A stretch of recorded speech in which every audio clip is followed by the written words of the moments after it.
দ্রুত নির্বাচনের রোডম্যাপ ঘোষণা দিতে প্রধান উপদেষ্টার প্রতি আহ্বান জানিয়েছে বিএনপি এবং একই সাথে অন্তর্বর্তী সরকারের সাথে বিএনপির সংলাপ শেষে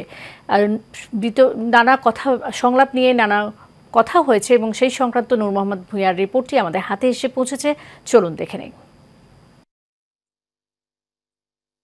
শেখ হাসিনা পদত্যাগের পর গেল ৮ আগস্ট গঠন হয় অন্তর্বর্তী সরকার। তাদের কাঁধে বর্তায় রাষ্ট্রীয় কাঠামোতে সংস্কার এবং গ্রহণযোগ্য নির্বাচন আয়োজনের দায়িত্ব।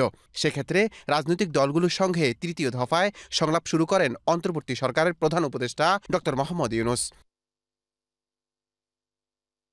তৃতীয় ধাপে শুরুতেই বিএনপি এবং জামায়াত ইসলাম সহ পর্যায়ক্রমে ৫টি রাজনৈতিক দলের সঙ্গে সংলাপে বসেন তিনি।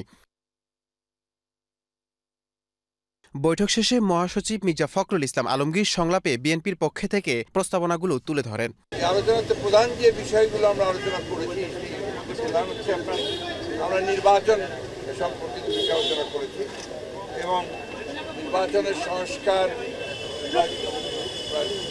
কমিশন এবং নির্বাচন ব্যবস্থার সংস্কার সব কিছুগুলোই আমরা আপনাদের তুলে ধরেছি এবং আমাদের যে মতামত সেটা আমরা দিয়েছি।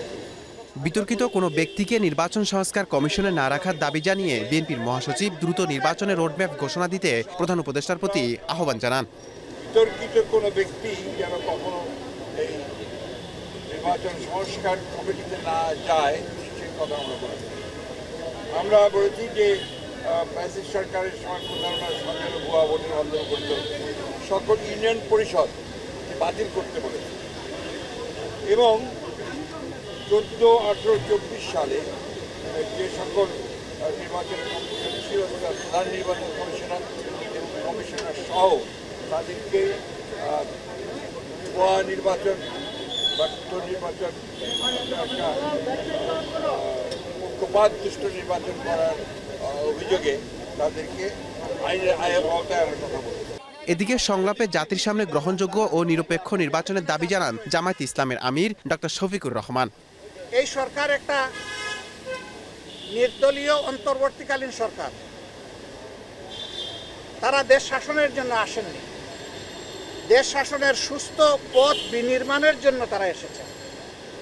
তাদের কাজ হচ্ছে জাতির সামনে যা জাতি বঞ্চিত ছিল পরপর 3টা নির্বাচনে জাতির সামনে একটা গ্রহণযোগ্য সুষ্ঠু এবং শান্তিপূর্ণ নির্বাচন উপহার দেওয়ার পরিবেশ তৈরি করা। দেশবাসীকে সাথে নিয়ে কাজ করে যেতে চায় জামায়াত ইসলাম বলেও জানান তিনি। আমাদের উপর যেমন জুলুম করা হয়েছে তাদের কারো উপর জুলুম করা হোক সেটাও আমরা চাই না। আমরা চাই যে ন্যায় বিচারের মাধ্যমে সবাই যেন তার অপরাধের সঠিক পাওনাটা বুঝে পায়। নূর মোহাম্মদ ভূঁইয়া, এশিয়ান টেলিভিশন, ঢাকা।